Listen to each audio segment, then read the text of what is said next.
For those of you who haven't been here before, which I don't think are very many, sounds like, Gray Area is 11 years old now. And we're focused on creative action for social transformation, and we do that through education programs, through an incubator, and through public events like this one that are programmed around integrating art, science, technology, the humanities, applied towards understanding some of the biggest challenges facing humanity. And we can't think of any bigger challenge facing humanity than the neobiological revolution. So, can introduce Jane Metcalfe, who needs no introduction, I imagine. And Jane, what can you tell us about the journey we are undertaking here tonight? Well, first of all, I want to just thank you for hosting us here. This party is a collaboration and a co-production with Gray Area, and Barry, I just admire what you guys are doing here so much. GAFTA exists in that gray area between art and science and technology. That space we love. That's why you're all here, right? It's the mashups and the intersections and the crossovers. It's the interdisciplinary, anti-disciplinary, genetics and neuroscience and longevity and synthetic biology and science fiction and all of that mixed together. And that's what we're doing with this book.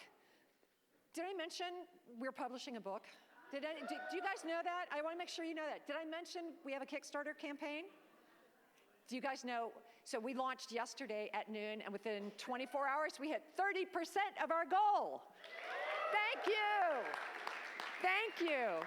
And I compared the contributor list with the guest list tonight, and so thank you. I appreciate you supporting the book. But we're not done, because the goal is to tell the story about how the neobiological sciences are going to transform our society. And we can't just talk to each other.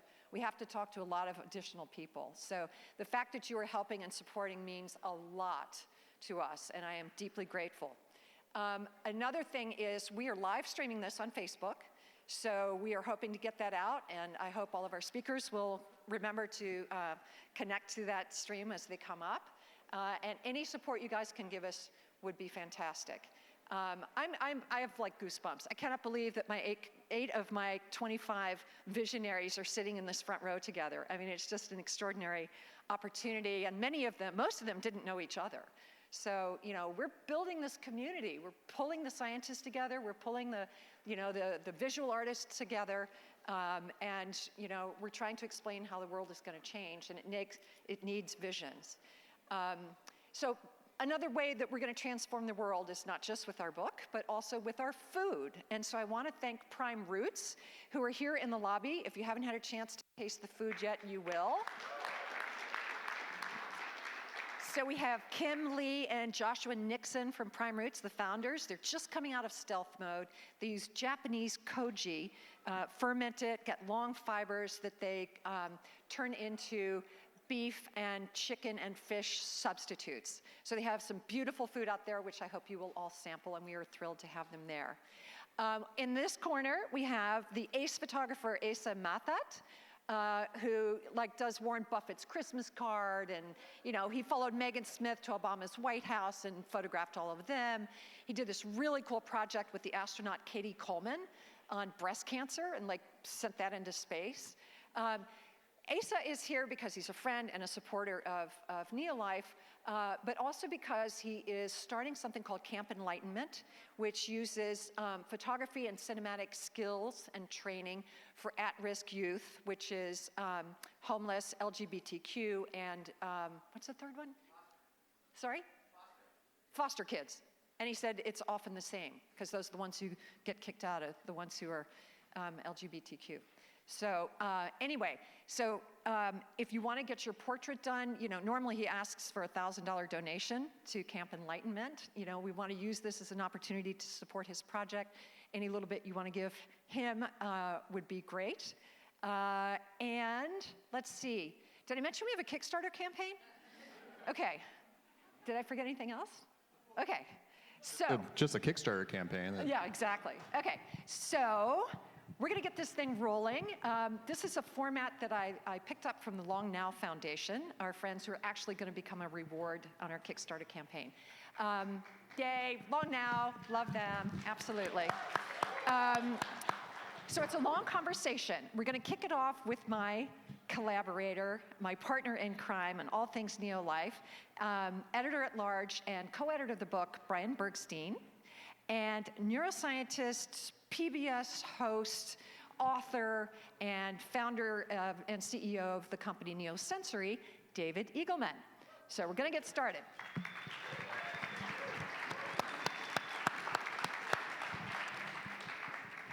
Okay. All right, good to be here. Thanks, everyone.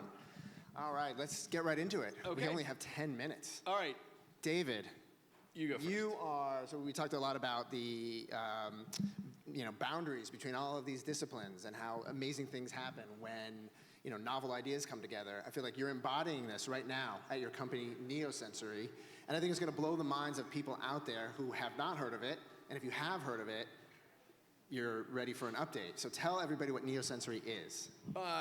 Generally, it's this idea that you can feed information to the brain via unusual pathways. And so I got very interested in this. The first demonstration of this was back in 1969, but it never really caught on because it's hard to build the technology for it. So we are now building wristbands with vibratory motors on it. We can translate whatever data stream into patterns of vibration on the skin, goes to the brain, and people can come to understand that in the same way that you have data coming through your eyes or ears or nose or things like that. All right, so this is essentially like a new peripheral for the brain, right? I mean, like the brain gets data from the eyes, ears, nose. You're almost feeding data in about the world on a new channel. Yeah, that's exactly it. That's exactly. The brain is locked in silence and darkness, and all it ever gets are little, streams of spikes from these spheres in your head or, your inner ear or your nose, whatever, capturing photons or air compression waves or molecules, and so there's no reason you can't feed in other new senses that way. So that's exactly what we're doing, and we're shipping in 2 weeks. That's my good news. Okay, so yeah, very good. And so the target market for this, so you're providing a new sense. Yeah, so the first target market is for people who are deaf or have various degrees of hearing loss. We capture sound with a microphone in here, and then, it turns into patterns of vibration, and they come to understand what's in the auditory world just based on what they're feeling through their skin. But this is almost like an arbitrary set of signals, right? I mean, like, there's a microphone in the wristband that's going to convert that to a signal to send to the brain, but it doesn't necessarily match the sound wave. I mean, how is a deaf person going to learn what the data means? Yeah, it's actually exactly what your inner ear is doing. Your inner ear, you're capturing sound at your eardrum, and your inner ear busts that up into frequencies from low to high and ships that off to the brain. We're capturing sound, busting into frequencies from low to high and shipping that off to the brain via a different pathway, but it's exactly like we've transferred the ear to the skin. Okay, so for it to work, someone would have had to have previously been able to hear and then lost that ability. Nope. If they've never heard in their life. They've never heard in their lives. It's because the brain works by association. So they watch your lips move and they feel this, and they vocalize something and they feel that, and they clap their hands and they feel it. Their brain figures out how to make the association. And so that's amazing. And how quickly does that happen? I mean, how long will it take someone to wear the bracelet and then start to... Yeah, we're running a bunch of studies. We've run about 800 people total now with surveys and deep tests and whatever. But on day one, they do sort of better than you expect in terms of understanding what sounds are, and then they get better with time. So they just have to wear it and make those associations and learn that way. Just like when you were a baby, you had to learn how to use your ears, but you don't remember it. But, you watch things happen, you slap blocks together, stuff like that, and you figured out how to correlate all these signals coming into the darkness there. Okay, so obviously the target market to start with, at least, is someone who has had hearing loss or never had hearing. But what if someone who does not have that disability were to wear the Neosensory bracelet? Instead of making up a sort of missing sense, would I get a sixth or seventh sense? And like, how do we think about what is,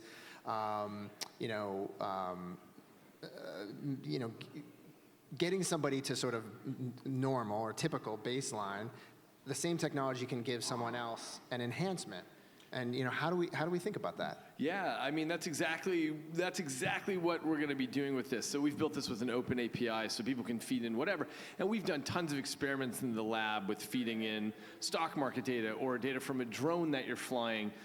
or Twitter data, or a million other things that we're trying, but there's no reason that you can't get whatever data stream going into the brain exactly the way that you have all these other data streams. Like the feeling of your shoe on your left foot, that's getting up to your brain, and your brain's processing it and taking care of that stuff. This becomes just like that. Like, oh yeah, I'm feeling this other thing, the stock market or whatever, and oh, I feel like oil's about to crash or whatever the issue is. Do people want that? I mean, do people want an extra sense? We feel information overload already. Do we want even like another communications channel to monitor? It's a good question, but like if you have a friend who's born blind and they say to you, Brian, how could you possibly be capturing photons from everywhere, and that must be overwhelming? And you say, I don't know, it's just boring. It just is, right? And that's exactly what it is to get another sense. It becomes part of the background. So there's a famous question in science, like, could we ever know the mind of a bat, right? Right. And so we could never really know what it's like to be sort of driven by smell or echolocation or, Yeah, not yet, but exactly. We'll be able to expand our senses.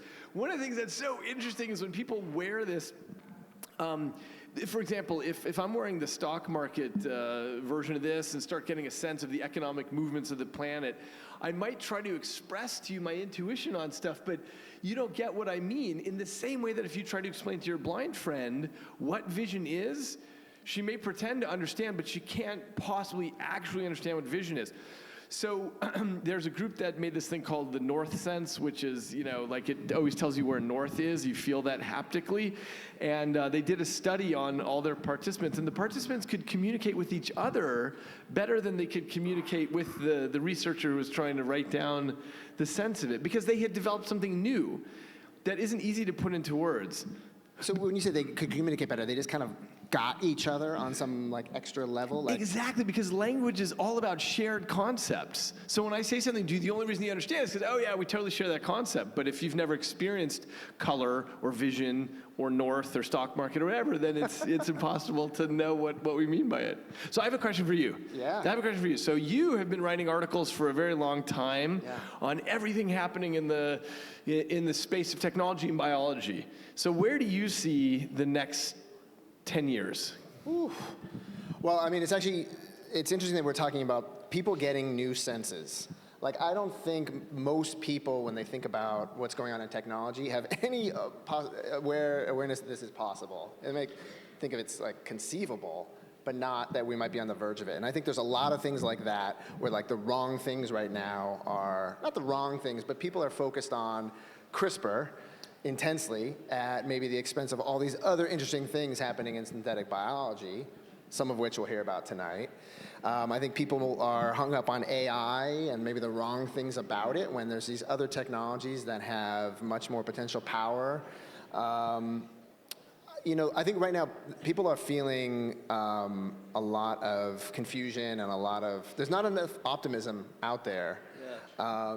And so, I think the pessimism people are feeling is entirely warranted, but I think that if we can hold it together as a society for the next 5, 10, 15 years, I think there's amazing stuff waiting for us, like, say, 2040s and beyond. I don't want to make any predictions about this decade, but seriously, like, the power of biologically based technologies to clean up the environment, to feed a planet of 10 billion people, like, I think people underestimate that. Yeah. Do you buy that? Oh, I totally buy that. Yeah, and so I'm sort of surprised at the pessimism about the technology, because I just got back from CES actually a couple days ago, and it was so unbelievable. I mean, my mind got blown apart. I mean, 95% of the stuff is. How do I put this? Was anyone at CES, by the way? Does anyone go to that, the Consumer Electronics Show? So I see it like the Cambrian explosion, where there's all these species that come into being, which is to say anything that can be put together electronically, somebody puts it together and it doesn't make sense. But 5% of this stuff was absolutely amazing. And so, yeah, I'm full of optimism about this. I also, by the way, am very optimistic about what this means for the next generation in terms of kids growing up where that's just part of their intellectual diet. They see things that, it took us till we were 30 to see. yeah, I think they're going to be so much smarter than we are. Yeah, and maybe, maybe we've learned a lesson from this period of dismay about the effects of the internet, and we're realizing now that, technology is really only interesting to the extent that it helps us solve a problem. And, create new opportunities, create new experiences. And I don't know, I think we're having like a really important reckoning right now. And so maybe that will, as we enter this era of new synthetic biological technologies, we'll have a better perspective about it. We'll have our kind of aspirations in the right place. Yeah. That would be the hope. Yeah, exactly right.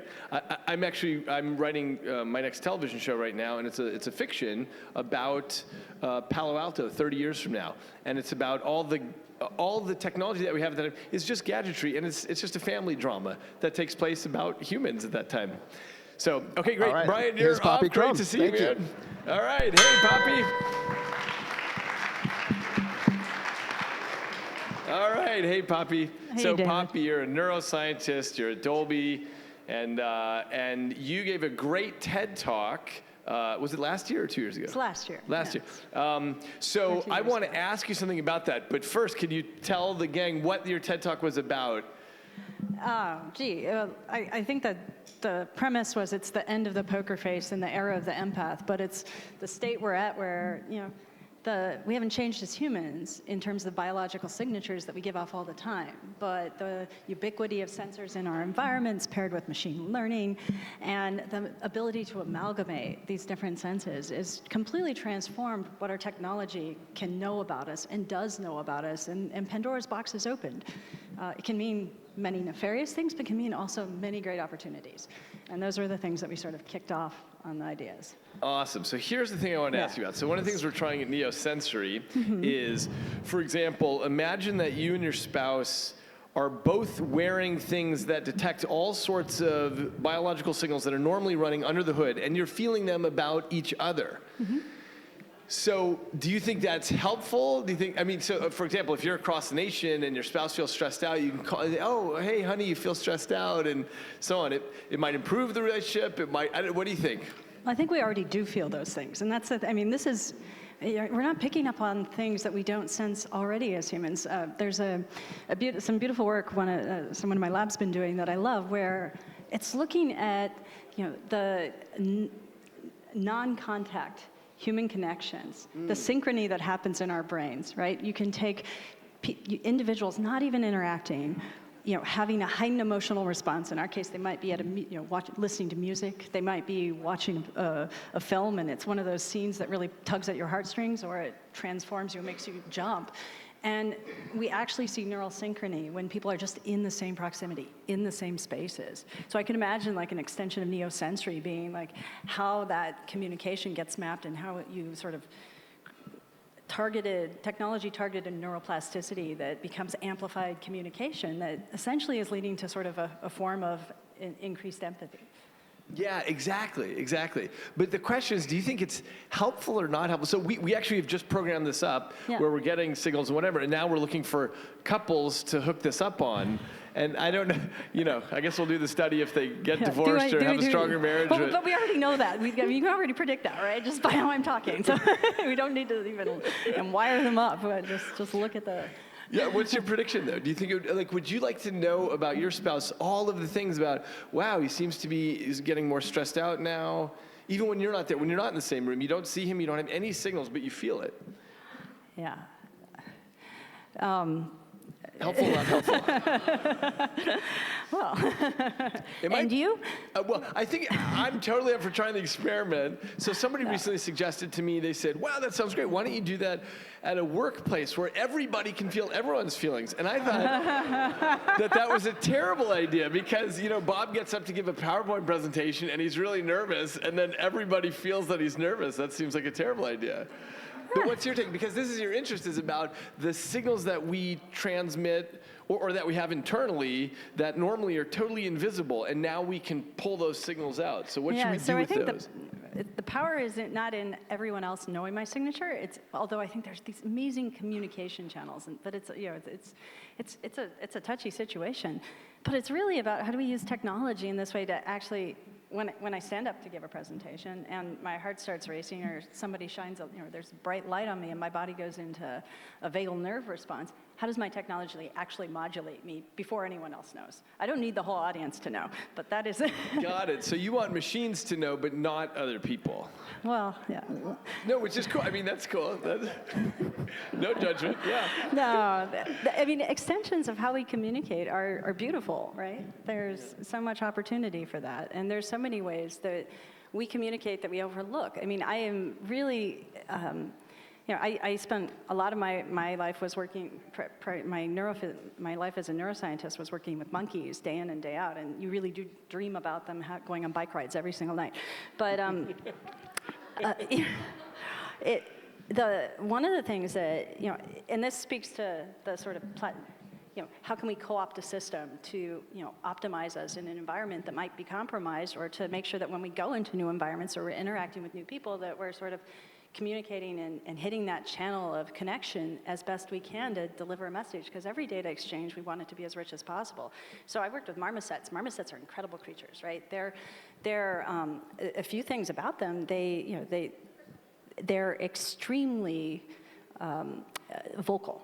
They live in the Amazon. Communication, social interaction is absolutely core to their mental and physical wellness, right? Not all primates are that way. In Asia, you get very visual. They can be solitary and be just fine. Marmosets can't be, and they live in trees, so they can't even see each other.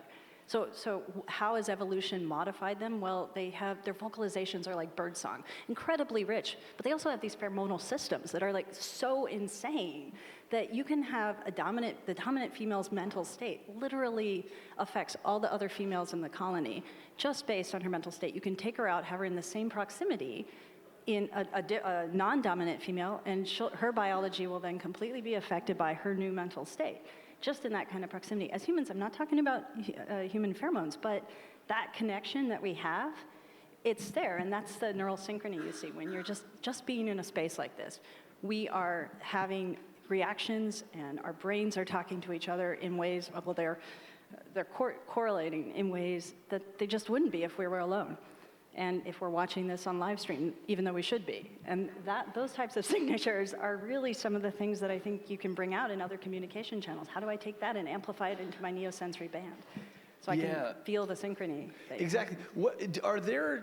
I mean, obviously, evolution carved these hundreds of signatures to sort of be private, and then if we expose them, which is really this question about would we want to do this with couples or workplaces or whatever, which do you see any where you think, wow, that would be weird if everyone knew, your pheromonal output or whatever the thing is?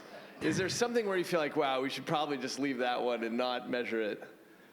It's always context, right? If I share one piece of data with a trainer, or I share one piece of data with you on stage, it's going to be completely different. So building the capability is what we should be doing.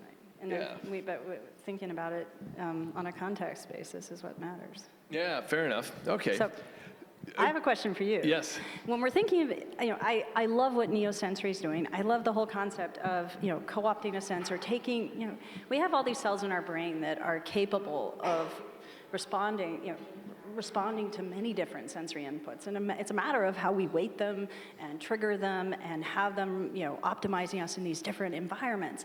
So where do you think the biggest opportunities are? I think, Neosensory is going after a great, it's filling a great means of communication for a group that is, and it's going to extend what you can do. But what else are you thinking about? And where, the work I do at Stanford is often on plasticity and technology. So I really want to think about you think. How should we augment ourselves? Yeah, right. So, by the way, I'm teaching my course at Stanford is on brain plasticity that I'm teaching Mine right too. now, and it's okay. So we've got a wall at Neosensory where we've got all the different projects and ideas, and essentially they fall in two categories. Which is one is we're helping people who are blind or prosthetics or Parkinson's or things like that. There's lots of ways to feed in missing information that way, and then there's all the stuff where it's feeding in brand new kinds of senses. And some of them I can talk about and some I can't, but they're, in some sense, we're going to be doing experiments for the next several years. The way we see this is it's like the computer, and then people are going to write all kinds of software on top of it. I mean, we have an open API so that people can take whatever they want and put in and see what they can develop that way. So in other words, we've thought of, 27 things, but the community will think of 2,700 things. And so that's why we're super excited to see these next 5 years and which things stick and work and are meaningful. Yeah. Yeah. Yeah. Right. So what about you? What do you see as the next? What do you see as the next thing along the lines of what you're doing about reading internal signals? What do you want to do with that? Whether at Dolby or through just. So no, I mean I say this all the time. People have been, when they say the eye's the window to the soul, they're looking in the wrong place. It's always about the ear in that case. The ear is really like the most powerful place to link our internal signatures with the external world. I just got back from CES too, and you've got blood pressure being measured in ear, you've got EEG, you've got heart rate, you've got signatures of stress. You can stimulate the vagal nerve. It's a really amazing point to read and write the brain, to both know the personal, internal, amalgamated signatures of what someone's mental and physical state is, and then link that with this beautiful, really cheap sensor called a microphone, and pair that with a ton of intelligent machine learning, and the way we communicate with our devices, with each other, that the ear is where we'll be wearing earbuds very soon, not to listen to music, not to play us movies, but to listen to our bodies and communicate with all the technology around us. Oh, wonderful. So what do you see as a thing in the next 5 years that we'll have as a result of what you see at CES and what you're working on? I mean, what's something that we'll all walk around with? Hopefully personalized medicine that is personalized medicine, longitudinal data, of our mental and physical health. We're in an unprecedented time where it's these consumer sensors that are around us all the time that, they're low cost, and that personalized data, because of the amalgamation of these signatures, and when I say amalgamation, what I mean by the power of that is one sensor on its own is ambiguous in what it, in the understanding. When you compare that and with these other signatures, like a microphone, it disambiguates and becomes really powerful. Great. Who's coming up next? Oh, there we go. Okay, great. All right. Here Thank you you. are. Bye, David. Thank you, David. Hello, Poppy. Hi, everybody. Nice to see you all here today. That's for everyone. Hopefully, you know Ramez Naam, or Oh, yeah. maybe you know him as That's me. Mez, author of the Nexus trilogies, computer scientist, fiction and nonfiction writer. Hi, Poppy. Pushes many amazing topics, but just when you read the book, amazing interview of George Church, where he pulled out some of the most great, you really pushed boundaries on there. I was super intimidated by that interview, by the way, because George Church is an intellectual hero of mine. And Jane and Brian asked me, would I interview George Church? And I said, I'm not smart enough to interview George Church. But they forced me to do it, and Brian fed me some good ideas for questions. And that's part of why that came out as well as it did. So it's the very first thing in the book, I think. So give to the Kickstarter so you can get it and you can read some of his brain-altering big ideas. They're terrifying and amazing at the same time. So. Now, speaking of brain altering, you told me that you work in brain plasticity these days and what our devices, electronics, online experiences are doing to the plasticity of our brains. Sure. So how is tech changing us already? Everything. That's it. Look, you play, many of you I'm sure know this, you play 40 hours of Call of Duty and your brain is different than it was before. And that's not all bad. People who enter into, you play 40 hours of Call of Duty, guess what? Your visual acuity is sharper. Your strategic thinking has changed. These things, you fundamentally see the world differently than you did before. Harnessing these things into our consumer technology and sort of building the way we design our technology, doing that from a neuroscience perspective, that we're going to engage with this technology and we get to proactively write how our brains are going to change, because they are. And So yes. do you have thoughts on what sorts of interfaces and experiences you think are beneficial to our brain function, and other sorts that you'd say we should shy away from that? Oh, that's a tough one. I know you do. So,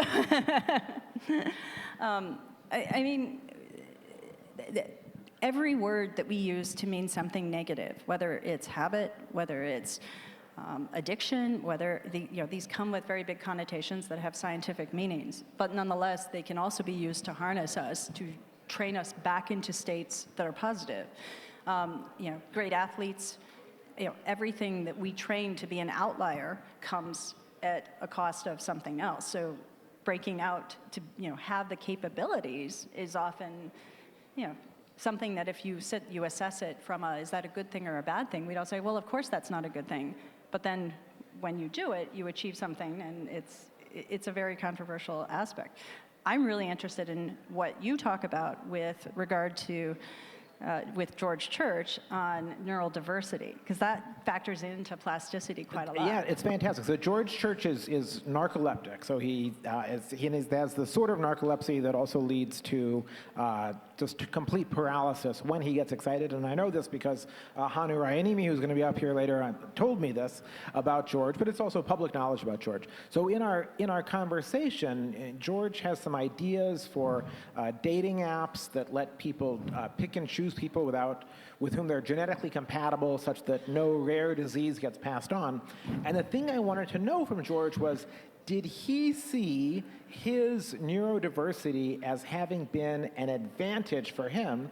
And he said, yeah, absolutely. I think he'd thought about it for a little bit, but he viewed his narcolepsy as having led to some of his best ideas. And so I found that really fascinating. Yeah, no, I did too. And I think that you asked me when is there a point where plasticity is good or plasticity is bad or something you want to train away? And I look at, it's the beauty in the broken brain and the perspectives that we have. I can give a few examples. Dyslexia, right? And I think George mentioned that as well. One thing we know with many aspects of dyslexia is it's a temporal processing disorder. They integrate information, someone who is classified as dyslexic may integrate information over a longer time window. But that can also lead to improved strategic thinking, abstract thinking, ways of looking. You have a lot of artists who are dyslexic that can see abstraction in different ways. You have examples, when you think about if you were going to engineer the most innocuous trait in every human, you'd think stereoscopic vision would not be very controversial, right? I'm okay with mine. Yeah, well, who's going to complain if we make sure everyone has stereoscopic vision? And you look at Rembrandt, you look at Monet. Rembrandt had convergence issues. Monet, you can gone through his medical records. He had cataracts at the time he was painting some of his most, his most important works. And there's no way they could have used the normal depth cues for stereoscopic vision to be able to, either of them were painting. Consequently, their monocular cues, their ability to translate 3D to 2D, to see things that really accelerate our creativity and transform society in these ways, come from these traits of neural diversity that are so special. That's really fascinating, because you're making the case that having more diversity of thought and even of sensation in society has helped push society forward. And you hear this in people's concerns about genetic engineering of the unborn, for instance, or even maybe in the way that English and other dominant languages are wiping out smaller languages. So do you see that as a potential loss of diversity that might harm us as a species in some way? Yes? Yeah. Well, then the flip side is the personal choice argument, right? That, of course, if you are a prospective parent and you are told that your child might be neuroatypical in a way that might hinder them in current society, do those parents have the right to make some choice to make life easier for their kid? No, I mean, it's short-term, long-term differentiation. And what is your perspective? Because these are topics I know you speak and write on often, so I'd love. So I don't worry about the genetic engineering aspect, because it's just so hard. Today, even with all of our technology, you've got to do in vitro fertilization if you want to have any chance of genetically engineering your kid. Mm-hmm. And my personal thesis is that, and this comes across in my sci-fi, that people most likely, the cohort that's going to most want to genetically modify themselves is the same age group and demographic that wants to get tattoos and piercings. Mm-hmm. So it's going to be people in their 20s and late teens that are going to be finding technologies to change or augment or signal something about themselves. It won't work as well as doing it to an embryo, but they'll be very much making a choice for themselves versus a choice for them. I think these are great conversations. One of the things that jumps out on me is how calm we are when we have this conversation. I feel like this is one of the most visceral conversations. When people get incensed about it or really start thinking about it, it pulls out a lot of emotion in individuals. I can tell, it was one of the most odd science meetings I've been at, and it was a closed-door meeting at an event, and one of the scientists was focused on what you're talking about, just more landscape of genetic engineering happening in different cultures, and really making sure everybody was aware of the state of where things were at. And another individual was a key genetics researcher from an institution. And when they saw how the work they were doing could be co-opted into what they were looking at, they jumped out of the table and ran and got on an airplane. It had that strong an implication. That's pretty dramatic. It was. Well, so I'll tell you what worries me maybe more, and even just thinking about it a little Yes. bit today, and I'm just going to ask you, are people around the world thinking more alike? Like, is not just language, but Western culture, the same ideas? Capitalism, I love capitalism, frankly. It can be fixed, it can be improved, but there's some fundamental good things about markets. But is the world just all thinking more homogeneously? And how would we know if it was or wasn't? Oh, that's a good question. I mean, are we thinking more homogeneously? We're open to new topics, but culturally we have very different perspectives. I mean, something as simple as our data, how our data is used, how our signatures are read, what they mean for us, how it improves our society or doesn't improve our society. I don't believe people are thinking more alike, in my perspective, but I do think that with hyper-globalization happening, you're seeing a lot of shift that is going to be happening. This isn't a topic I typically speak on, so. Me neither, actually, Poppy. I mean, if I think about preserving our uniqueness is critical, and that is one of the beauties, and it's a bit of, we've opened Pandora's box on personal data, but that is the thing that we're at right now is this opportunity for our technology not to force us to think alike. Technology does that. It sort of harnesses us and forces us to use it in very specific ways because it's built for one size fits all, and we get sort of put in certain boxes. But we're at a place where I think we can start thinking very differently and actually amplify the differences. And that's one of the beauties of AI that's happening. It's like one of the first times we get to even think about something as innocuous as a headphone not being built for one individual. Fantastic. Poppy, it's been a pleasure. Okay. Thank you. You stay. I stay here. You stay, yes. Ash, come on up. And I just wanted to say a really quick word to the people in the lobby. If you could please keep it down. You have no idea how loud you're being. And I'm so happy you're having fun. But just please use your library voices in the lobby. I'm happy you're having fun. Right? Yes. Me too. So Ash, and Ash is live streaming. Love it. Ash, Agabi, Ash, what I know about you is that you put brain cells on chips to make sensors. So are you Dr. Frankenstein? Pretty much in my past life. That's your past life. You moved on to more extreme things since then? Yes. Thanks, Amit.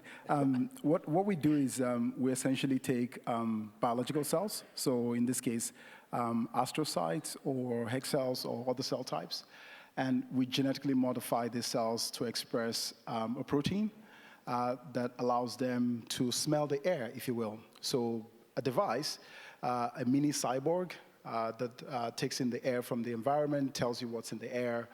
And the goal is that we can build more advanced things by merging this world of electronics and synthetic biology together to build new capabilities that either device will not have by itself. So you're working towards the smelgularity.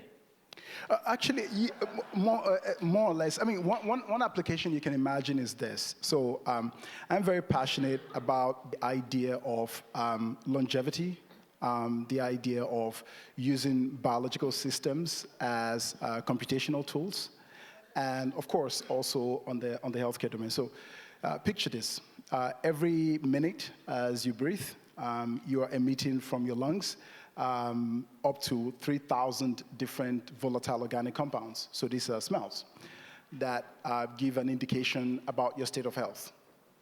What if you had a device in your home that is giving you this longitudinal data over several days? You come in the morning, you breathe on this device, it collects the data about how your health is doing, and so on and so forth.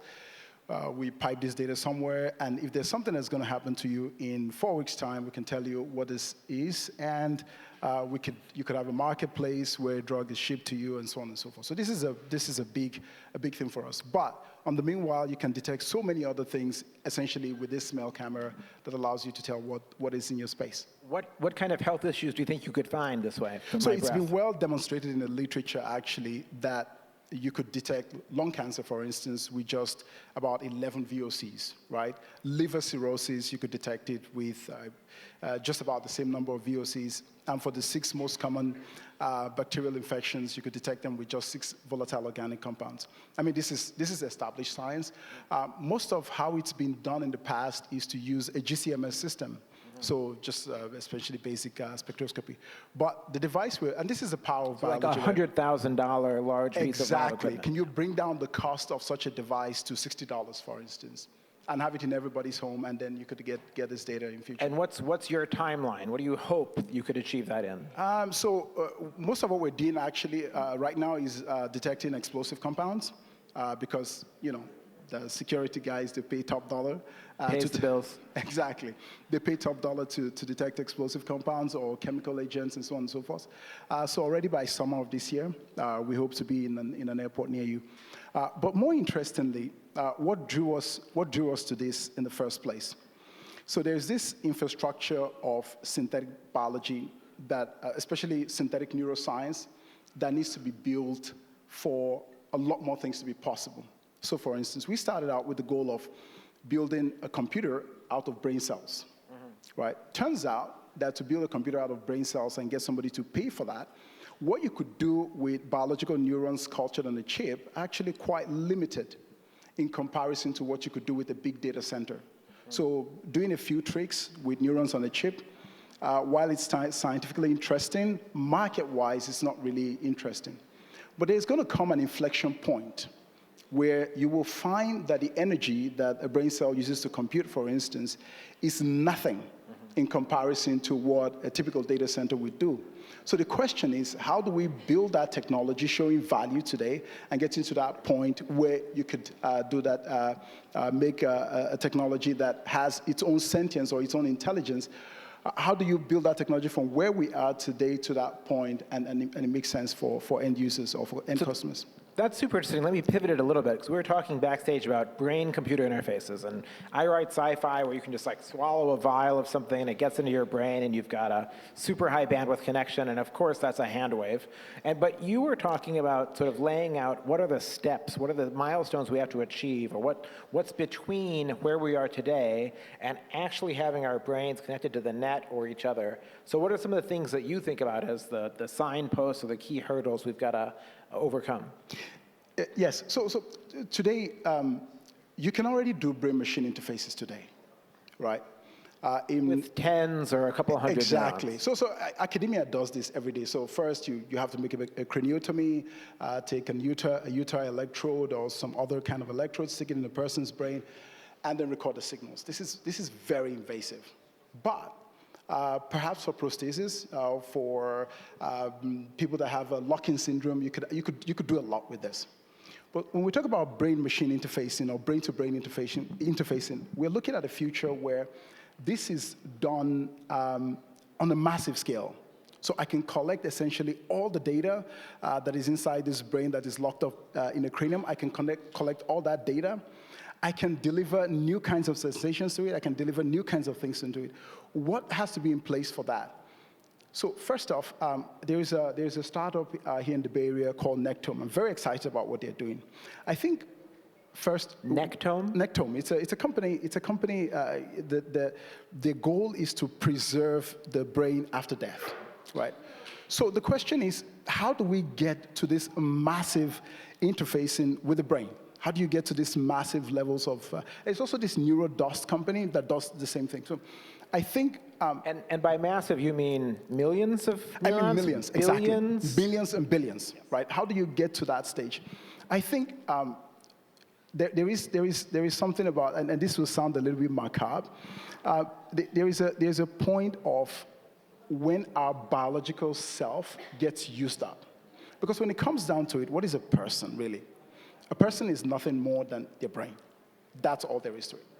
Everything else exists to feed that brain, your digestive system, locomotion. But if I can get to that million degree interfacing, then I can do much more. I can essentially pipe the world to you. So I think at some point, we will get to that stage where maybe at the point of death, people will have to make a choice. Do I want to go into nothing, or do I want to have a system where you could connect just directly into the brain? But are you talking about just connecting into the brain, or are you talking about uploading, taking the brain connecting data? to the brain. The idea of uploading strikes me as a little bit, the amount of data in the brain is quite significant. But isn't the brain going to die anyway, even if the body's dying? Like the brain cells have the same problems. This is a choice you have to make at that. ATP. I think this is a choice somebody has to make at that. So before the death, before the point of death. If you had just a brain that you wanted to genetically modify, for instance, you want to put a bunch of viruses in, it's comparatively more simpler to manage that brain in comparison to managing the whole body. So longevity treatments might work better on just my brain in a vat. Exactly. With a great virtual world that I can play So in. I think such a thing is already achievable in the next 10, 20 years. I think this is already possible. Okay. What would you... And it's a question for you. All right. On your side. So one of the things that usually strikes me is when we talk about technology growth, right? We always look at just the technology itself, right? But the society that lives around this technology, how do you think such a society evolves to avoid the negative effects of having this brain in a vat, for instance? Yeah. Well, I think every technology throughout history has had negative effects. There's no such thing as a tech that hasn't had any bad effects. Trains took soldiers to the front lines of the Civil War and World War I. Airplanes were used as bombers. Cars kill people on the road and emit CO2, right? So the question isn't, can you create a technology with no negative effects? It's what can you do to make the positive outweigh the negative? And for that reason, certain technologies like nuclear weapons and bioweapons, we heavily prescribe. But other technologies, I think we have to watch out for a few basic things. We have to watch out for equality of access. We have to see, is it getting cheaper and more affordable? In which case, even if it's expensive today, if you've got a cell phone from the late 80s, it was getting cheaper the whole time. So we didn't have to worry about equality of access that much. But if this is an expensive biomedical procedure, will only the ultra-rich and billionaires be able to get it, or will other people be able to get it? Privacy, the rights of people, those are the issues that sort of create the structure of will this be a net positive for humanity or a net negative, I think, for the most part. So to pull on that thread a little bit longer, I always visualize it like if you look in the academia today, you see that the rate at which it's the crucible of most of what comes out into the real world, right? The rate at which the people in the hard sciences are making progress, it's actually quite breathtaking. Whereas on the social sciences side, should we remake the way we do governance, for instance? Have a look at how should we force people to give away their data, for instance, to understand what they're really thinking, what they're up to, and so on and so forth? No, it's a great question. I mean, there is this flip side of data privacy, which is large data sets could tell us the most about how to run a good society. And I have to stop right there and hand the rest of this off to Hannu. Yes.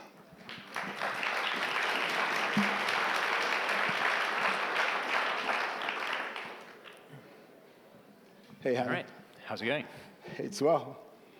So we might as well pick up right where you and Mez left off. So you were kind of starting to touch upon the questions of what will the world become if we start to have brain-to-brain interfaces and brain-to-computer interfaces and so on. And something that struck me, Osh, about your piece in the NEO.LIFE book was that you seem to be very deeply motivated by the need to tear down barriers between our minds and sort of overcome the limitations that we have for communication set by our language. Could you say something more about that? Is that a vision that drives you, like deeper connection to other human beings? The way I visualize society is you have many different levels, right? There is the level of just pure commerce. Yes, there's the level of human relationships, and then there is the level of government, right? I feel like fundamentally, either for historical reasons or either for religious reasons or for social codes or what have you, human beings are not, or even fear, right? Human beings are not fundamentally free to express themselves. What I'm thinking is probably the same thing you're thinking. It's probably different. You don't know my motivations, why I'm thinking what I'm thinking. So there are all these negative effects that a brain-to-brain communication will allow, right? But I always feel that at least if you know somebody's genuine motivation, why they do things, perhaps there's a path to understanding there, right? That's, for me, I think that's a big, that's a foundational human problem. If you want to explore the stars, if you want to do great things together, if you want a society that is united on a common purpose, people have to know other people's motivations. And I'm not sure language does a good job at it, right? I don't think text does a good job at it. I think people, you must be able to feel another person's fear and worries, and so to really understand where they're coming from. For me, I think this is actually quite foundational.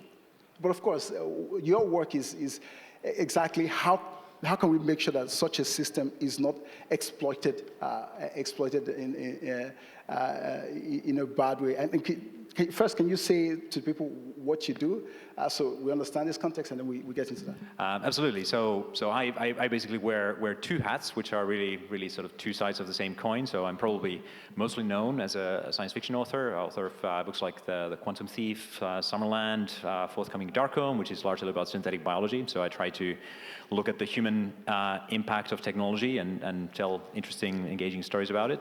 And then I'm also the CEO of a company called Helix Nano, developing novel cancer therapeutics using a variety of synthetic biology tools, where of course you also, the job is to create a vision of a possible future that is cancer-free, and then actually make it happen.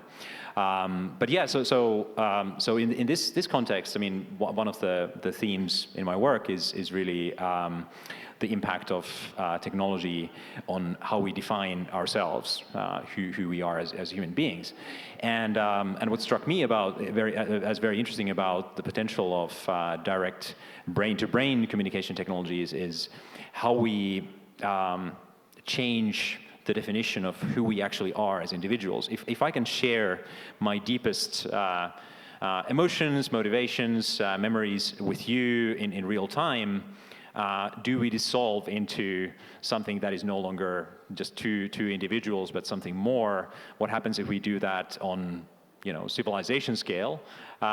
Is that some kind of singularity that happens through just linking a massive number of human brains together, rather than through some kind of self-improving AI?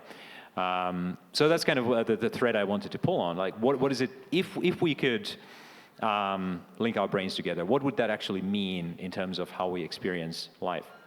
I suspect there's going to be an economy attached to that, right?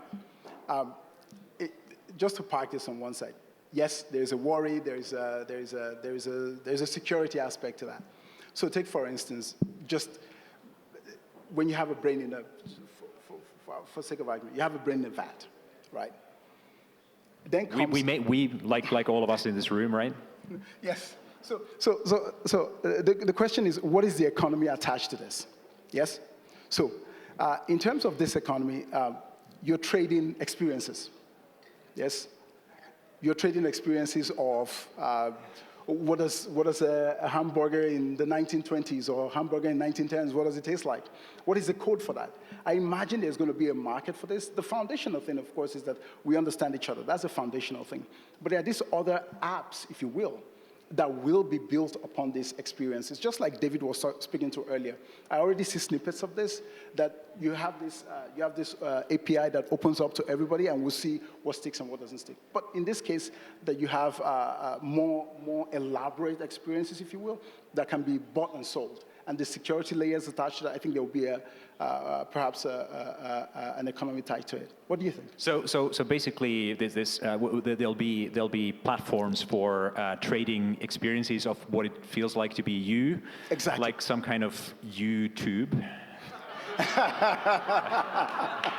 Sorry, sorry. I couldn't resist that. There's a no. I think that's a very, very compelling idea. And in a way, I mean, YouTube is a kind of experience economy. I mean, you have people doing interesting things and then sharing that with others. Nice on this right, YouTube app. right. But I guess the question is, like, at what point does that economy kick in? I mean, you could imagine that maybe like tastes and sensations and so on would be easier to decode and transmit to another human than your childhood memories or things that are very deeply integrated with sort of the deeper layers of your brain. So is the lizard brain stuff going to be what drives that experience economy? I mean, is it basically going to be porn? It's going to be porn, right? Usually it starts from porn. But this is the thing, right? Porn is not. It's just whatever. But here's the thing. How does it start, right? How does it start? I think today already you have snippets of it. So you have the brain organoids, you have people that are essentially academia all around collecting data from the brain. You have huge data sets everywhere. Once there's an economy attached to this, once there is a real economy attached, can I make money from, again, I love the talk that David started with. When I have an open API and I'm able to sell a sensation of what I'm feeding into the skin, right? And I build an app out of it and I sell that, right? When the people that are getting brain interfaces that are the paraplegics or the locked in, and you begin to test this out. I think the stretch from that to having, at the point of death in 10 years' time, do I want to make a choice to put my brain in a facility where I stick wires into the nerve system and I'm able to record signals from it? How can I show the first snippets of just to keep this brain alive for another few years? And I think gradually you begin to see such. I don't think it's something that's going to happen. You wake up one day and the next. So you wake up one day and it's there. I think something that's going to be going to creep into it. I don't know if that makes sense to you. So basically, this experience economy will give us the sort of sensory input to keep these brains in a jar, experiencing things after their bodies have died. Yes. I think this. I am not so convinced that brain interfacing will happen via a craniotomy. I'm not convinced of this, just because nobody likes to have a hole in the head. So you think the real end game is full experiencing fully synthetic or I guess recycled experiences, as long as the brain can be kept alive. I think this is a more credible path. Right, and again, I guess this very easily brings up issues of access, like who's going to be able to afford to have their brain kept alive, if there's an economy attached to these experiences that they consume. I mean, do you then have to purchase all these experiences?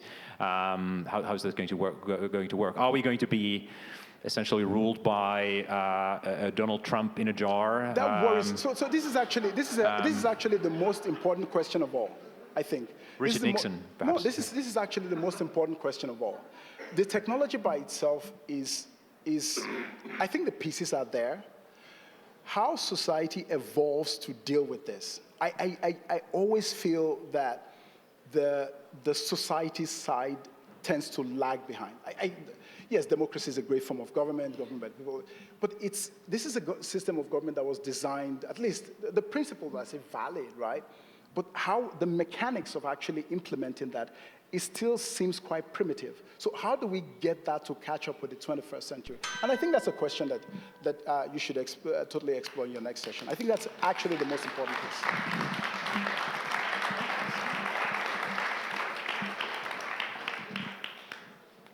Hello. Hi,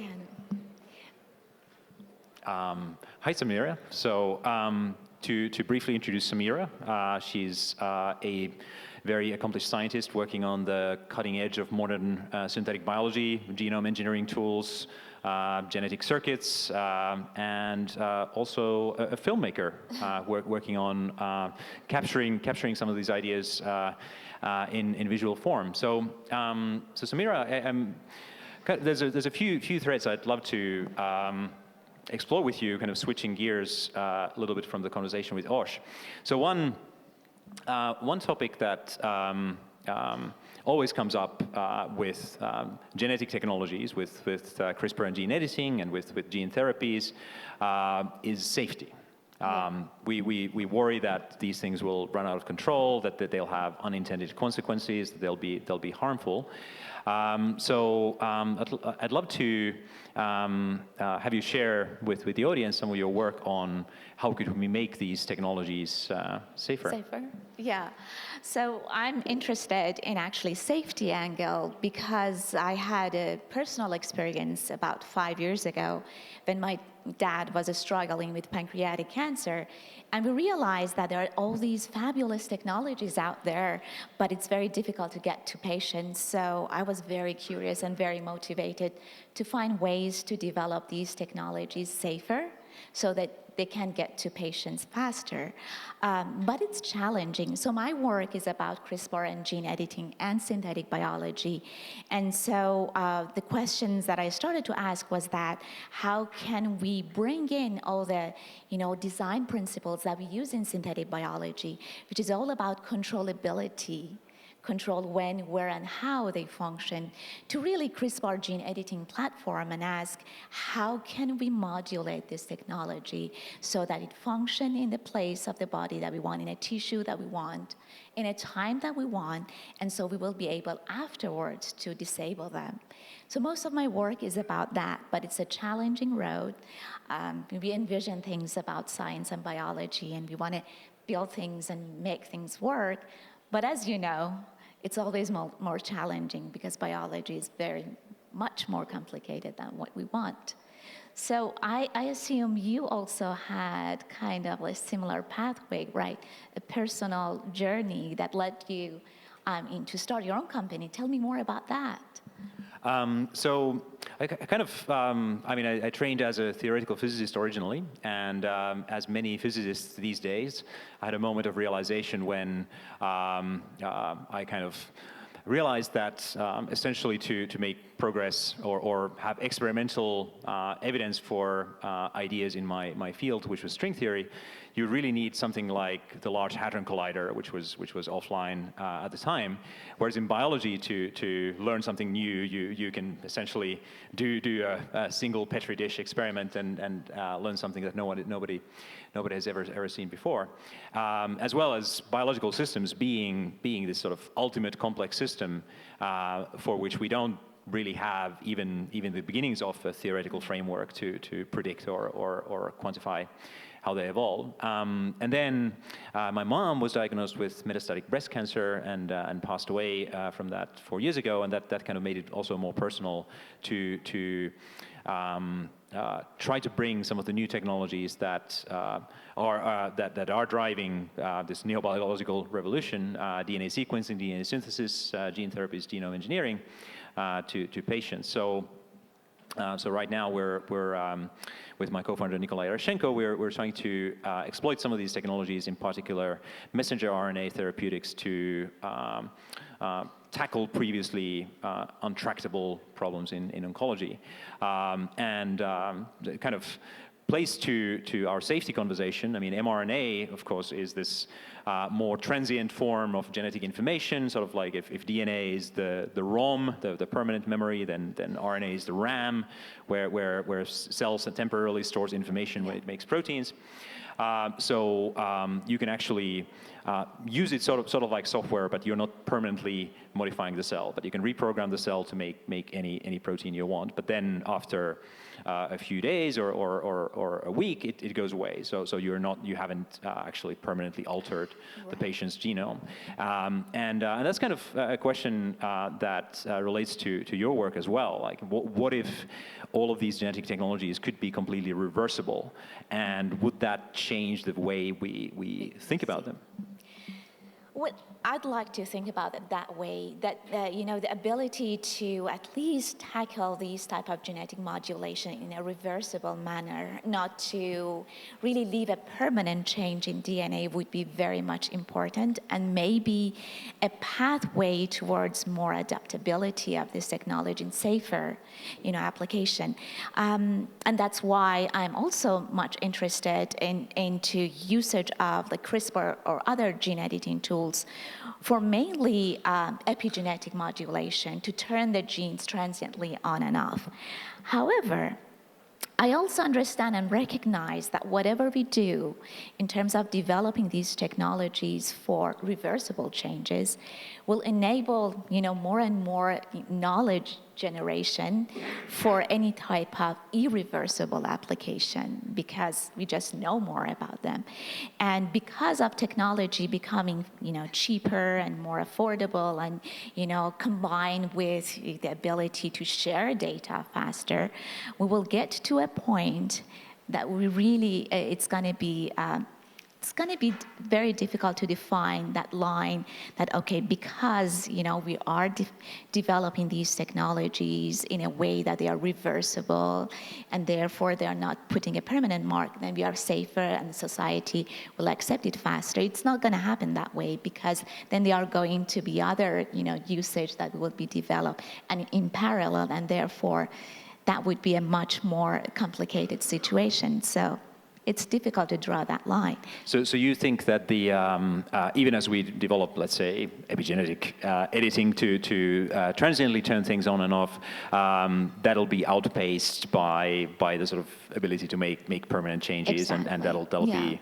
at the point where we can make those transient changes, we'll be able to make much larger variety of permanent Exactly. changes. So that'll be sort of. But I also would like to say that, going it choosing the safer route and, doing, reversible changes would be much better than going towards the permanent changes. Many of these, diseases can be treated by just transient changes or reversible changes, and we don't have to do permanent changes in DNA. But I want to just, in the remaining time that we have, I want to ask you about your path. I mean, you are a science fiction author, accomplished one. I am actually very much curious to really know how, is it true? I feel like science fiction authors have a responsibility because they create the future that we are in. Many of us scientists really get inspired, but what we read during our childhood in science fiction books. So you are actually kind of either envisioning the future really well or creating the future. What do you think? There's definitely a very long-standing, powerful feedback loop between science and science fiction. My favorite example is always the atomic bomb, which was first described, even with that name, in a novel in 1904 by H.G. Wells, and his book was then read by Leo Szilard, who was the discoverer of the chain reaction, who was a huge H.G. Wells fan, and then together with Einstein, they wrote the letter to Roosevelt that started the Manhattan Project, and Szilard actually gave credit to Wells for inspiring that. And of course, Wells was well aware of all the work going on in radioactivity at the time that he wrote the book, so there was this feedback loop between fiction and reality. And of course, one can point out many more modern examples. The Star Trek communicator inspiring the mobile phone, and or more recently, Neil Stephenson's Snow Crash inspiring virtual reality. And I think actually, probably if you haven't read Ramez's Nexus, I think a lot of people are probably treating that as inspiration for brain-to-brain interfaces. So, but how do we create these visions, and how do we find the compelling ones? And there I kind of want to say that it's almost like biology. So it's I think it's actually quite difficult to deliberately create a compelling image or a technology, a future technology that kind of drives people to build it. You kind of almost accidentally discover it. It is like it's like CRISPR. We looked at bacteria and found this weird system that turns out is an incredibly powerful genome editing tool, but we couldn't really have predicted that.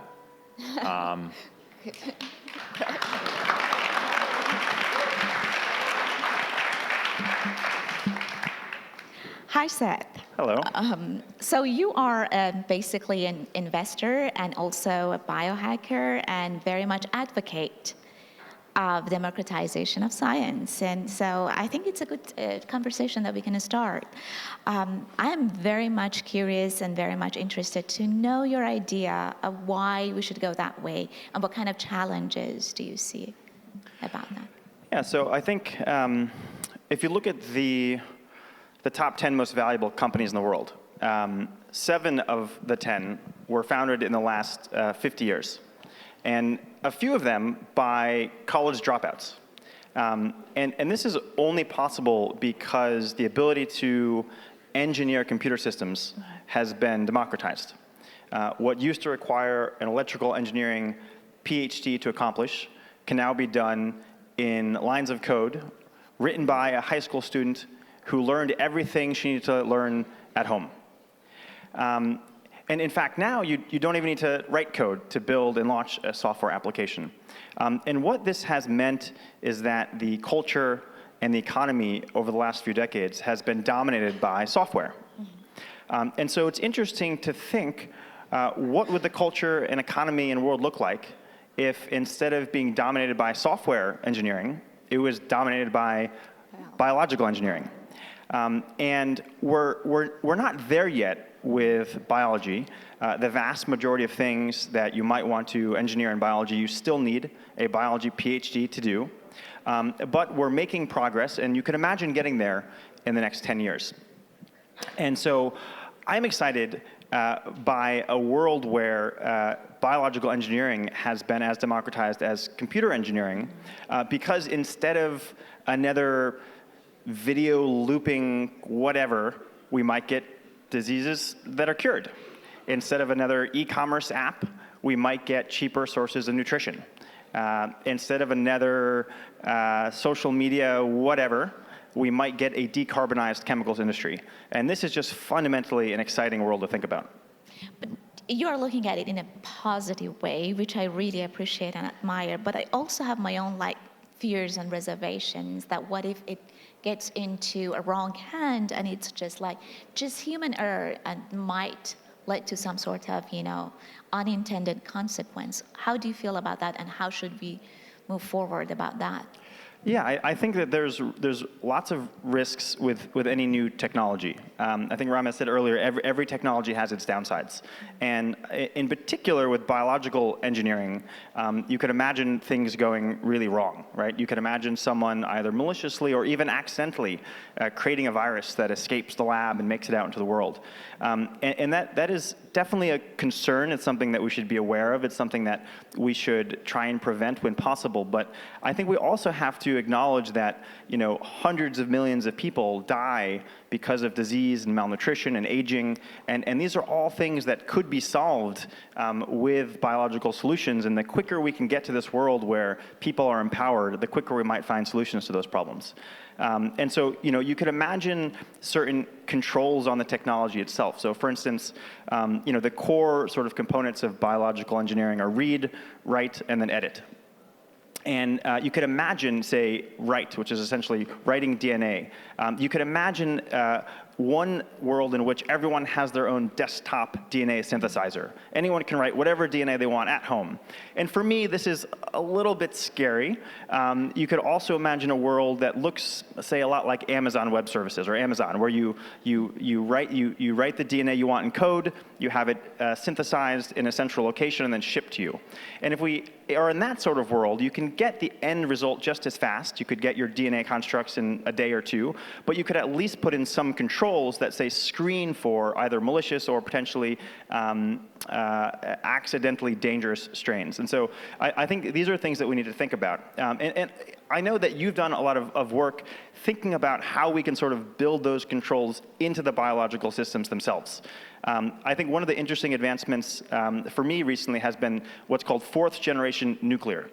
These are essentially nuclear power plants where if something goes wrong, instead of a meltdown, they just shut down. And so the safety is sort of built in at the technological level. Do you see a path forward to doing that for biological systems? Absolutely. That's something that I also think, I believe that technology will move forward regardless. And so, therefore, one of the things that we can do is to predict what can go wrong and start to build safety signals or safety control measures in them. And we are doing that, for instance, for CRISPR gene editing tools. What we are planning on doing is to building some regulatory networks into CRISPR, so that when, for instance, CRISPR is used for gene therapy in human, once the job is done, we will be able to inject something to patients like a small drug that would shut down and destroy the CRISPR and the remaining, gene therapy in patients, so they're not hanging around there. This idea I love. There was a technology that came out of, I think, the Church Lab, actually, that's now being commercialized in a company called 64-X. And they've made these recoded organisms that rely on synthetic amino acids to survive. Yeah. So these are amino acids that just don't exist in nature. And so if you take away these synthetic amino acids, the organism just immediately dies. And this is a way of building in a sort of technology level biocontainment. Are there any areas of biological engineering where you feel like we might not be able to build in safety at that level? I think, well, that's a very challenging question.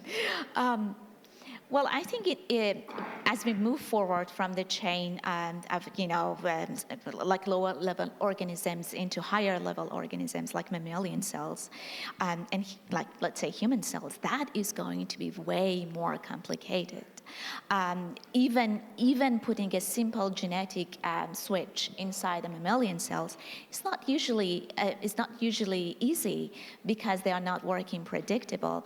So I think as we move forward into considering building, those safety mechanisms into human cells and human tissues, like, let's say, building, in case of imagining a world where you are building human tissues from scratch outside the human bodies, building those, safety mechanisms in them will become more and more complicated. Though I don't think it's going to be impossible. It's just is a matter of time for us to understand those. And I'm wondering, through the lens of your sort of filmmaking work, it feels like there has to be a really powerful role for education and media to sort of teach people about some of the risks and some of the opportunities. What do you think are the biggest opportunities in that space? From my point of view, from my experiences, I realize that, because these technologies, not only gene editing, but many other technologies, many of them we heard about today, are moving forward, and we are creating a new future. Actually, future is here, I would say. So it's very important to educate people and engage a wider population in the conversation, bring in underrepresented voices. And that has not been easy, because majority of people really don't care about what is happening. So what I have been finding an opportunity is to bring in film and filmmaking to the platform, because people like to see things. They like to visually get engaged. And so therefore, through the power of filmmaking, we want to bring in different people who have the story and filmmakers together, and bring in a conversation that is more active rather than passive, so that people start to learn. By learning, when it comes to a time of decision making, people are more informed, and they can then really make an informed decision. So I have very few small time here, but I want to ask you, what do you invest on? Yeah, so we support companies, predominantly deep tech companies, which just means you probably need a PhD on the team to pull it off, that both have a path to $1 billion a year in revenue, and also a path to massive positive social or environmental impact. So we fundamentally believe that business should not just be about profit maximization, but it should be about profit in the pursuit of something more noble.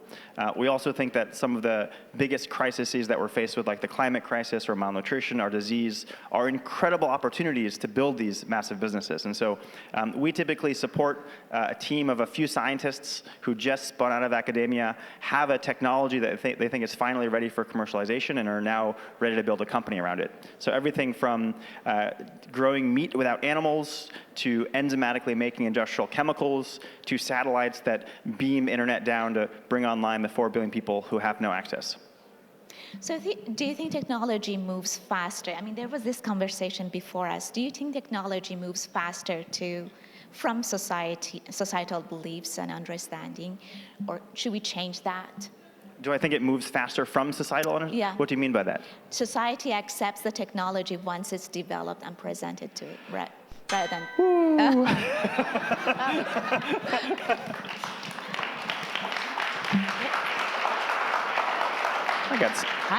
I got saved by the bell. You want to do that question? No.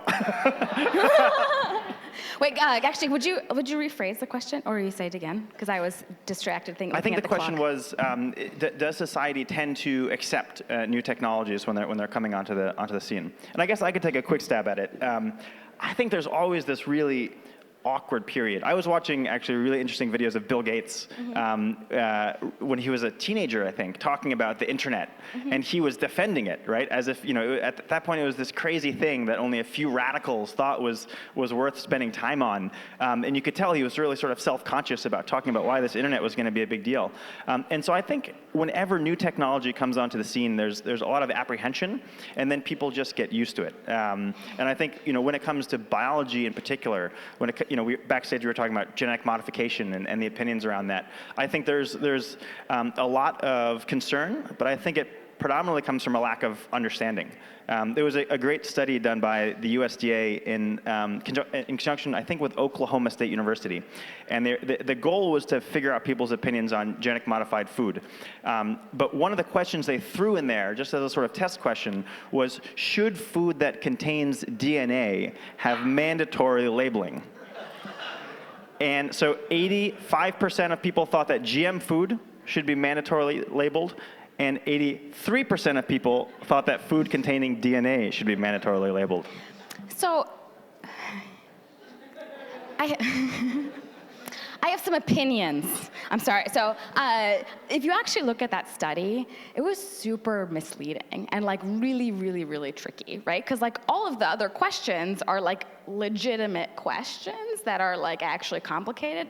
And so if you're kind of just looking at it, you're you wouldn't think oh, this is a trick question, they're trying to trick me. Why would the USDA try to trick me and make me look stupid? And so I understand why people would think that. And the way that it's phrased, it actually looks kind of like the other questions, oh, this is just the GMO question again. And so I think that we have to be really, really, really careful as a room full of science nerds talking about people accepting our technology as framing them as antagonists that way, and as stupid antagonists, because I think that that's really problematic. And so to me, it seems like the challenges, right, of GMOs, of the kinds of all the things that we kind of frame as science versus anti-science, the smart people versus the stupid people, is actually a question of power and the differential between of power and of control. So that's why I wanted to kind of pick on something you said earlier too, about this question of domination, right? So that our technology, our economy is dominated by computers. What if it might be dominated by biology? I hope, my vision for the future is something that's not about domination. Could we imagine that? Could a biologically based future not be dominated? I would love that. Yeah. But when I look back throughout history, I see since the beginning of time societies that had power structures. Power structures that if I could snap my finger and do away with, I would. But they have existed from the beginning of time. And I unfortunately, because of the way information works, because of the way innovation creates wealth and power and political influence, I don't see it changing over the next decades, though I would love it to. But you have money and influence. And I give it away to entrepreneurs. So, right, isn't that maybe is that what democratization could be? What does that mean, right? Does innovation breed centralization and control? In which case, should we just shut it down? So I think democratization destroys old power structures and then almost inevitably creates new ones. right? Like all the internet rebels, these were the outsiders, and now they're not the outsiders, right? They're the most powerful, influential people in the world. And so I think there are these waves, and I like those, maybe it's just because I was born in America, and like, Thomas Paine, that, liberty can only be preserved for the blood of spilled blood of patriots. I sort of like when the old power structures come down, and I would love it if new power structures didn't take their place, but it's just, I don't see how that world plays out. Different power structures. What's a different power? What if it was a different power structure? I mean, I think so. Going back to, again, some people were talking about like science fiction or new imagination, right? Or like, what's the role of science fiction to imagine a new future? Or like, yeah, art as something to engage with these kind of questions of power in technology. I would love to ask you about. Yeah. So Jane was kind enough to send around a advanced copy of the book, which I was almost late getting here because I was reading. It's so incredible. But I was reading about some of your work combining sort of biology and art and design. Mm-hmm. And I think that's a sort of two-way street. And for me, I can sort of see how biology can inform art and design, but I'm really curious how best principles from the design world or the world of art could actually help us grapple with these sorts of problems that we're talking about, especially when it comes to sort of biological engineering. That's a great question, because I think, so I'm trained as a scientist, right? I did a PhD in synthetic biology, and I think a lot of the times, again, like there is this hierarchy and this power differential between science and art, and we think of like scientists are the smart people, and like we know everything, and like, okay, the artists will come in and they'll like explain to people what we do, right? Like they'll make it look pretty. They'll help people accept our technology. And I think that's a fundamentally like very broken way of thinking about society and people and art. And so what's really powerful to me about art is this ability to engage, to question,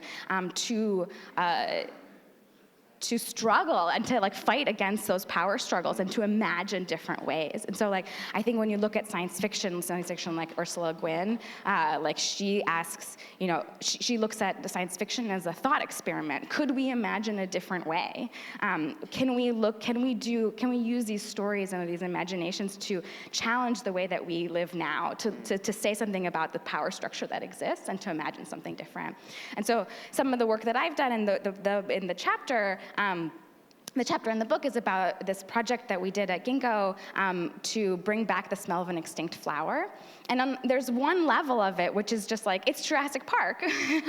We found extinct DNA. It's Jurassic Botanical Garden. Exactly. Yeah. Jurassic Park with no teeth. It's the perfume.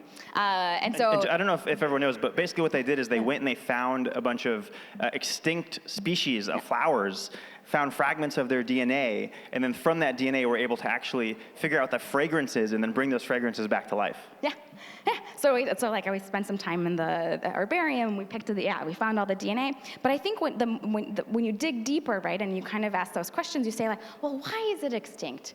It's because like European people like went to Hawaii and were like, this is a great place for me to put my cows, and like completely ignoring like the people who live there, the ecosystem that's there, and trying to dominate it with their idea of what it should be, right? So I think then that was like scientists went and like were sort of a tool of that kind of like colonial domination.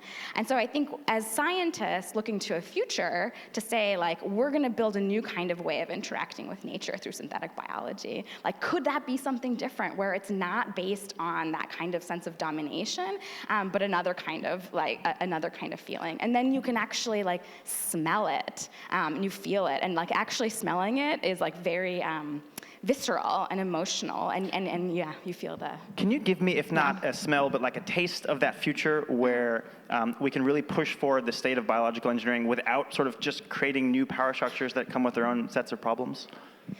So I think biology itself is different than, and I think when I think about biology and what biology is and what it can be, it's regenerative, it's renewing, it's symbiotic, it's always interconnected. I think a lot of the ways that we think are like the natural order of things, the sort of things that are extractive or dominating, those come from another kind of like mindset. And I think that could you have a mindset that comes deeply from biology biology Okay, I'm gonna that's push. different. I'm gonna push back Yeah, on yeah, you a little bit. Please, yeah. The viruses exist. Bacteria colonies will create dysbiosis. Yeah. We don't just see symbiotic relationships in biology. We see some pretty confrontational ones. I'm not saying there's not going to be confrontation, but like fundamentally, like right, like when you look at the whole system, like right, there is no climate change without people like extracting things out of the ground and burning it, right? Like this kind of linear model. There is no trash in biology. There's like bacteria that eat it, right? And so like, sure, there's conflict at the edges and there's conflict everywhere that makes this kind of thing happen. But like the whole thing is different, I think. And so you think we should? And I think we also like put our social ideas about like control and individualism, antagonism onto biology too. Yeah. Time is up, but I don't want to leave. Can I stay? No, I've got to leave. We can talk later.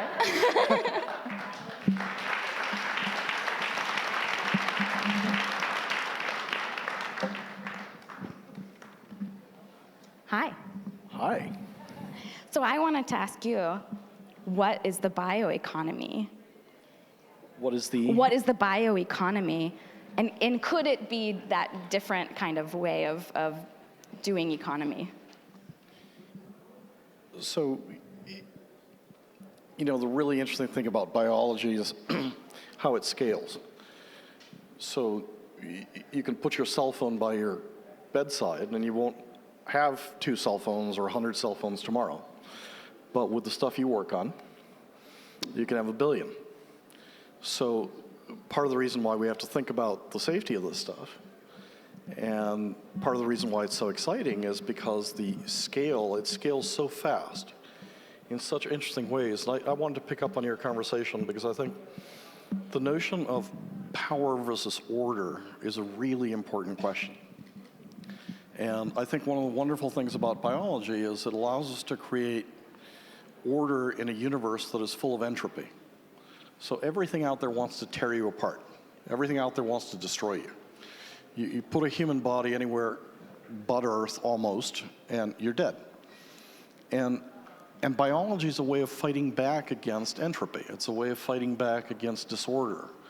It's a way of applying power to fight against the universe in a really interesting way.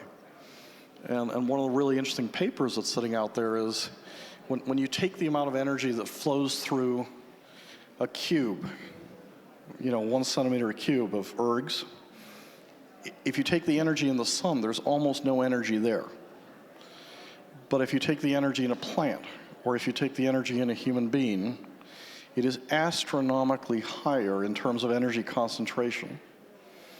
And what's fascinating about what we're doing is a Ford F-150 truck has far more energy flowing through it than a human body does. And the greatest energy flowing in the universe today is a computer chip. So when you think of just how much energy is flowing through a very small spot, there's this really interesting structure. And I guess I wanted to ask you about art, and I wanted to ask you, we're so scared because we've been told if you see something, say something. And oh my God, don't do this because somebody might get hurt. Or oh my God, don't do that. And in a way, we've quit dreaming in a big way because we're so afraid of, insulting somebody, or we're so afraid of hurting somebody, or we're so afraid of taking risks. I think it's good that we don't want to hurt people. Yeah, but you don't. I'm just saying. Well, it's a mother and apple pie position because you can say nobody should get hurt. And the Europeans have taken that into the precautionary principle, and basically they've said, I will allow you to have new technologies as long as nobody gets hurt by them. That's perfectly reasonable, except that you wouldn't be allowed to have a staircase, and you wouldn't be allowed to have salt, and you wouldn't be allowed to have an electric plug, and you wouldn't be allowed to live because life is a sexually transmitted disease with 100% mortality.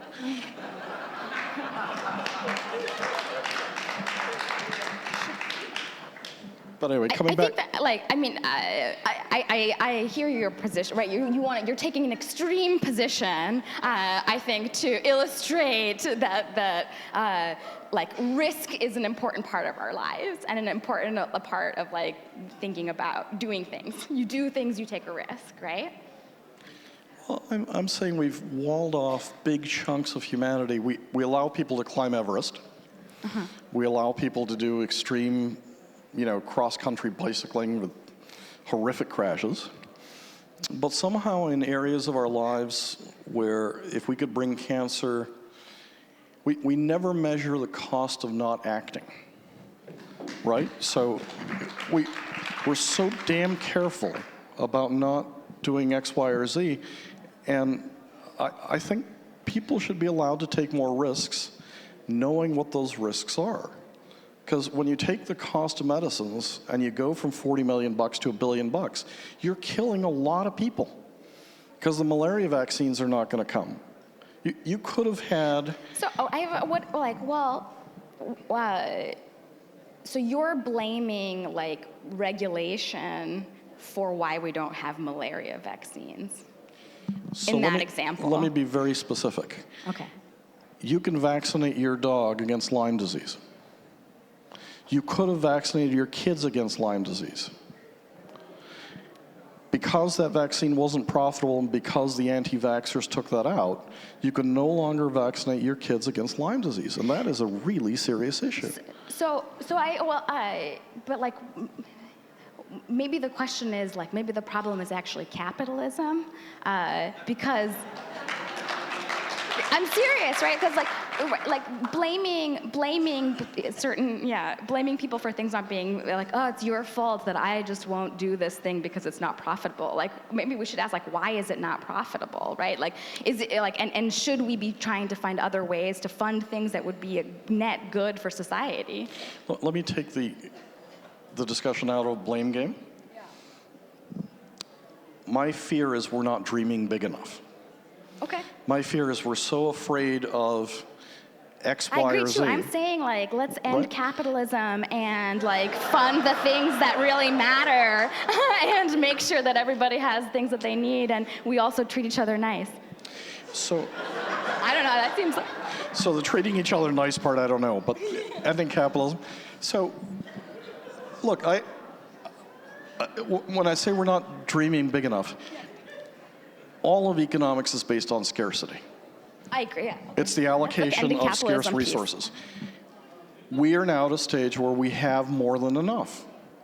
We can give people enough food. We can give people health care. We can give people, we have more than enough to meet basic human needs. And then the question becomes, why aren't we doing it? Because the allocation mechanism becomes one of distribution, not availability.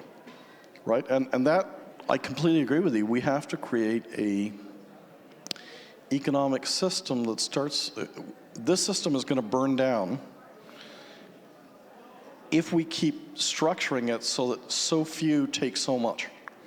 Right? You just walk the streets in San Francisco. Who the hell gives us permission to walk by somebody who doesn't have shoes and a shirt in a city that's as rich as this? How does that work? Right? And how, so, but, there is just, we have so much and we don't dream big enough, right? So let's come back to art for 1 minute. How would you build intergalactic art?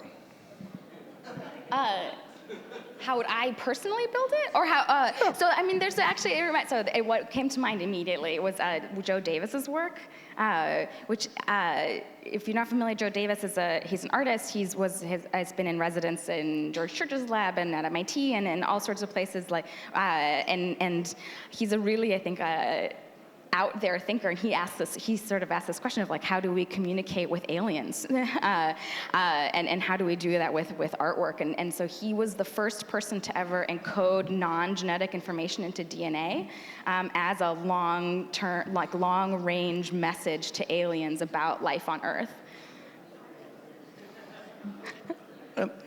And those are the kinds of questions we really should be asking, right? Yeah. Because we're so afraid of not changing the human body, about not altering the human body.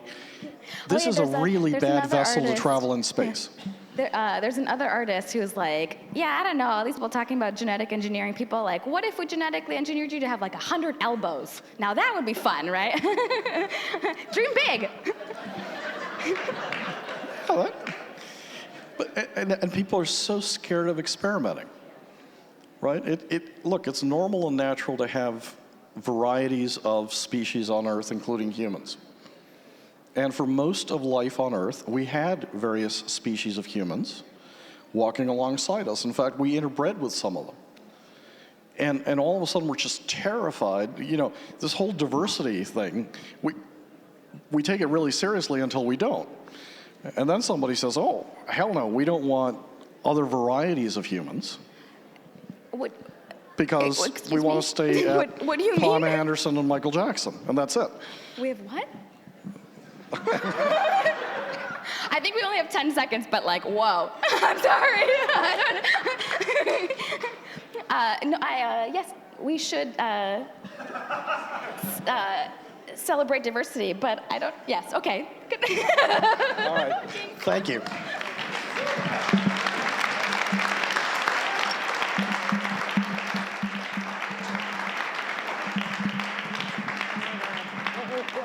So excited. So what about this group of people? Can you guys all come up on stage, right? Come stand back here. I just, thank you. These are the people who are doing the foundational science and giving us the art ideas, and come on in, and helping us shape our ideas about the future, you know? Their work, their ideas, these are the people to be tracking. And guess what? There are, how many more? 18 more in our book. No, 17 more in the book. So please, thank you for your support so far on the Kickstarter. If you could continue to support it and tell your friends, that would be really great. Remember these names and faces, track their work, and okay, so what happens next is I would like to invite the rest of the NEO.LIFE team up on stage. Laura, can you come? Rachel, John, Raimundo, Brad. You know, that makes it sound like we're... Yay, thank you. It could not happen without Laura Cochran, content strategist, John Sung, Brad Hughes, art director, Raimundo, graphic designer extraordinaire. Rachel Masters has been killing it on Instagram and Facebook. I don't know if you've been watching it. But anyway, all of these people have made this dream come true, and I'm just so thrilled. And now I can tell by the noise in the lobby that everyone is really anxious to have some drinks and some food. And what's really, really exciting about what comes next is DJ Scumfrog. Woo! Okay? So everybody stay and dance, all right? Thank you.